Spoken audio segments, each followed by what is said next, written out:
વરસાદ આવે અને ગુજરાતીના ઘરમાં કંઈક ચટપટું ના બને એવું તો બને જ નહીં. તો દોસ્તો આજે હું તમારી સાથે કંઈક એવી જ રેસીપી શેર કરવાની છું જે વરસાદના મોસમમાં અને વરસાદ બહાર આવતો હોય ઝરમર ઝરમર અને આ ચા સાથે ખાવાની બહુ જ મજા પડશે અથવા તો ચટણી સાથે. ચલો બનાવીએ. તો અહીંયા મેં 1.25 કપ જેટલો જુવારીનો લોટ લીધો છે અને 1.25 કપ જેટલો મેં અહીંયા બાજરીનો લોટ લીધો છે.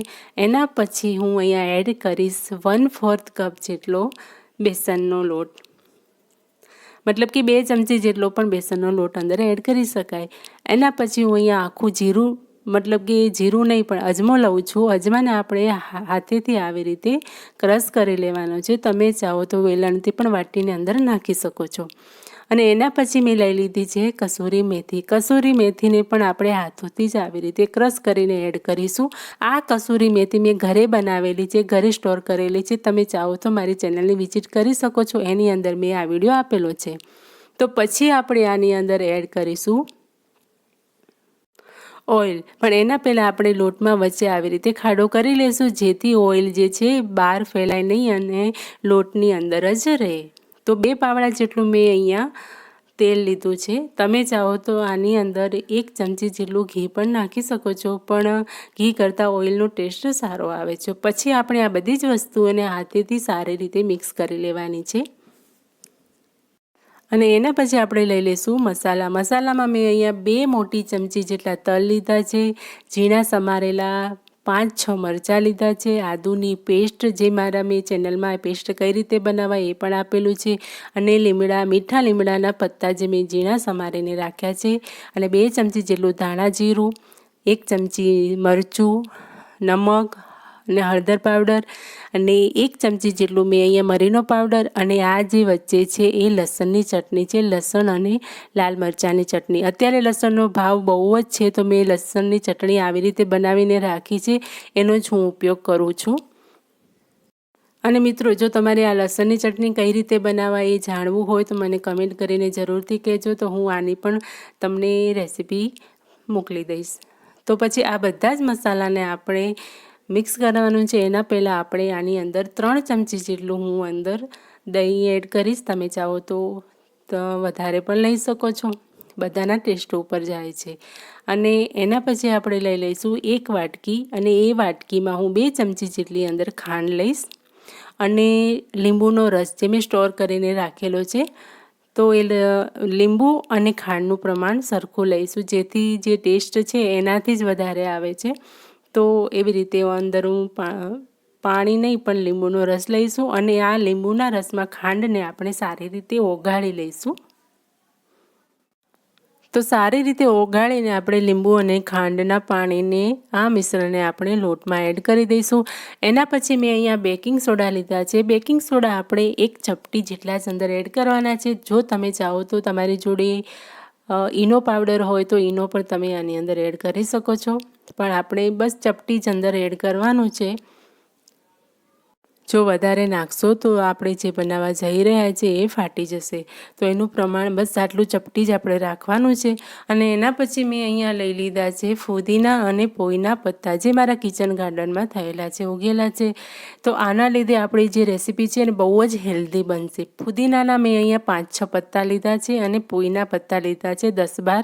તો આને આપણે પહેલાં ધોઈ લેવાના છે સારી રીતે, અને પછી આપણે આની અંદર ઝીણા સમારીને નાખવાના છે. મિત્રો, તમને આ મારી રેસીપી જો જરા પણ સારી લાગતી હોય, આ વિડીયો જરા પણ સારો લાગતો હોય તો દોસ્તો એક લાઈક તો જરૂર કરજો, અને તમારી સહેલીઓમાં, તમારા ફેમિલી મેમ્બરમાં જરૂરથી શેર કરજો, જેથી એ લોકોને પણ, જે નવા હોય છે એ લોકોને આ બધું જાણવાનું કે શીખવાનું હોય છે, તો એમને તમે શેર જરૂરથી કરજો, તો એ લોકો પણ આવી સારી હેલ્ધી રેસીપી બનાવી શકે. તો અહીંયા મેં આવી રીતે કટ કરી લીધું છે પોઈ અને ફુદીનાને. હવે આપણે આને હાથોથી આ લોટને સારી રીતે મિક્સ કરી લઈશું. અને એના પછી હું અહીંયા એડ કરીશ પનીર. પનીર જે છે, સવારે જ્યારે દૂધ બનાવતી હતી ત્યારે મને લાગ્યું કે દૂધ ફાટી જશે, ગરમ કરતી હતી તો હળદરવાળું હતું, અમે હળદરવાળું દૂધ પીતા હોઈએ છીએ, તો મેં તરત જ એની અંદર લીંબુના ટીમ્પા નાખી દીધા અને પનીર બનાવી લીધું. તો આ પનીર અંદર એડ કરીશું આપણે. તો આનાથી આ જે રેસીપી છે બહુ જ હેલ્ધી બનશે અને સોફ્ટ બનશે, તમને ખાવામાં બહુ જ મજા આવશે. તો એને પણ આપણે આવી રીતે ક્રશ કરીને એડ કરી દઈશું અને પછી સારી રીતે એને મિક્સ કરી લઈશું. તો દોસ્તો કહેવાય છે ને, કોઈ પણ માણસના દિલનો રસ્તો જે છે એ પેટથી શરૂ થાય છે. જો તમે રસોઈ સારી બનાવશો તો કોઈ પણ માણસનું દિલ જીતી શકશો. તો આવી રીતે આપણે પનીરને પણ સારી રીતે મિક્સ કરી લઈશું અને પછી આપણે એની અંદર લાસ્ટ એડ કરીશું પાણી. પાણી આપણે થોડું થોડું ઉમેરતા જવાનું છે અને લોટ બાંધતા જવાનું છે, જેથી આપણો લોટ જે છે એ ઢીલો ના થઈ જાય. તો અહીંયા પહેલાં મેં 1 કપ જેટલું પાણી લીધું છે, જે વપરાઈ ગયું છે. ફરીથી 1 કપ મેં લીધું છે, તો થોડું થોડું અંદર એડ કરીશું. આપણે આ લોટ વધારે કઠણ પણ નથી બાંધવાનો અને વધારે ઢીલો પણ નથી બાંધવાનો. ભાખરી કરતાં આપણે થોડો નરમ રાખવાનો છે અને રોટલી કરતાં કઠણ રાખવાનો છે. તો આવી રીતે આપણે લોટ બાંધીને રાખવાનો છે. આમાં અહીંયા આપણે પહેલાં જેટલું પાણી લીધું હતું 1 કપ તો વપરાઈ ગયું અને બીજો મેં ફરીથી 1 કપ લીધો, તો એમાંથી થોડું જ પાણી વપરાયું છે, મતલબ કે 1.25 કપ જેટલું જ પાણી વપરાણું છે. અને લોટને આપણે ફરીથી એને ચૂંપી લેવાનો છે, એને આપણે એકદમ ચીકણો કરી લેવાનો છે, લીસો કરવાનો છે. અને પછી તમે ચાહો તો હાથેથી પણ નાના નાના લુવા કરીને કરી શકો, પણ હું અહીંયા પહેલાં મોટો લઈશ લોટ થોડો વધારે અને એને લાંબો લાંબો આવી રીતે શેપમાં કરી લઈશ. આવી રીતે આપણે કરવાનો છે અને પછી ચપ્પુની મદદથી આપણે થોડા થોડા પીસ કટ કરતા જઈશું, જેથી આપણે જે બનાવીએ છીએ એક સરખા માપના બને. તો દોસ્તો તમને અહીંયા ખબર તો પડી જ ગઈ હશે કે હું શું બનાવવા જઈ રહ્યો છું. તો જૂની રેસીપી છે, બહુ જ જૂની છે. આને કહેવાય વડા.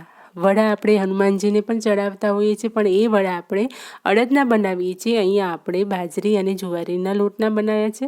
તો આ જે વડા છે બહુ જ હેલ્ધી બને છે. હનુમાનજીને જે વડા ચડે છે, બાળક રોતું હોય કે ગમે તે બાળક બીમાર રહેતું હોય તો એને આપણે ચડાવીએ છીએ, એ અડદના વડા બને છે. જો તમને એ રેસીપી તમારે જોઈતી હોય તો તમે મને કોમેન્ટ કરજો, હું એ રેસીપી પણ તમારી જોડે શેર કરીશ. તો અહીંયા હું આવી રીતે બધા જ વડા બનાવી લઈશ અને પછી આપણે એને તળી લેવાના છે. એના પહેલાં ચટણી પણ હું બનાવવાની છું, એ તમને હું કહી દઉં કે આની જોડે ચટણી ખજૂર આંબલીની ચટણી અથવા તો આની સ્પેશિયલ જે ચટણી બને છે એ જ હું બનાવવાની છું. તો એ તમારી જોડે આજે હું શેર કરીશ. તો અહીંયા મેં બધા જ વડા આવી રીતે થીપી લીધા છે. તમે ચાહો તો વેલણથી પણ વણી શકો, પણ વેલણથી થોડું તમને ઓકવર્ડ લાગશે, હાથેથી જ કરી લેવાના છે. અને હવે આપણે તેલ મૂકી દઈશું.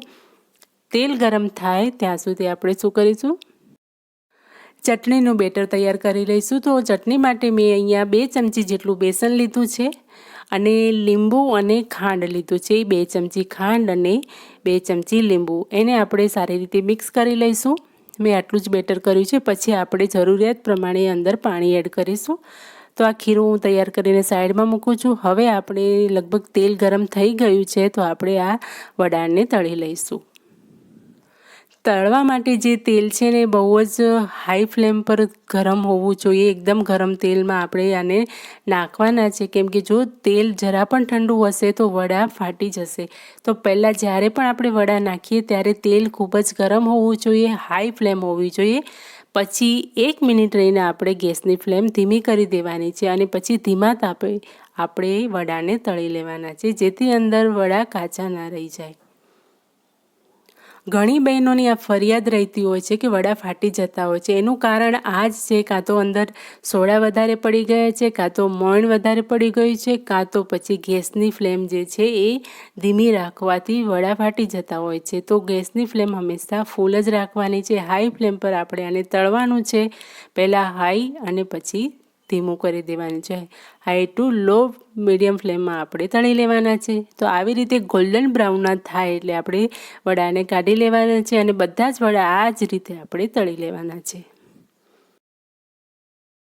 તો બધા જ વડા તળાઈ ગયા છે. તમે જોઈ શકો છો કે કેટલા કલરમાં પણ આપણે જોઈને ખાવાનું મન થઈ જાય એવા છે. જે તલ છે એ પણ ઉભરાઈને બહાર દેખાય છે.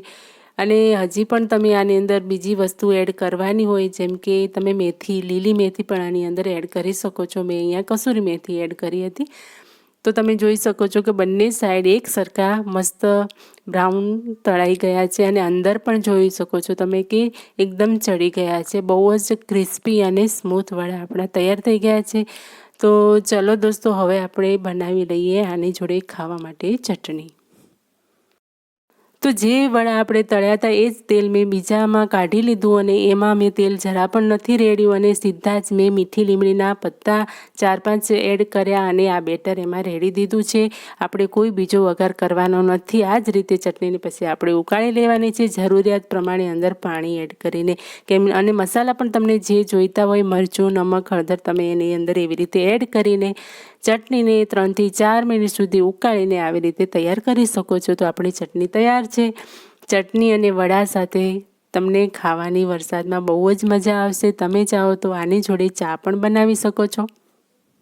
મિત્રો, આ રેસીપી તો લગભગ બધાના ગુજરાતીના ઘરમાં બનતી જ હશે. તમે કઈ રીતે વડા બનાવો છો મને પ્લીઝ કોમેન્ટ સેક્શનમાં જરૂરથી બતાવજો, જેથી મને પણ ખબર પડે કે તમારા ઘરમાં તમે કઈ રીતે વડા બનાવો છો. તો વડા જે છે ને બહુ જ ટેસ્ટી બન્યા છે, બહુ જ મસ્ત બન્યા છે. તો ચલો દોસ્તો, આવા જ કોઈ નવા વિડીયો સાથે પછી આપણે મળીએ છીએ આવતા બ્લોગમાં. તો ત્યાં સુધી બધાને હર હર મહાદેવ.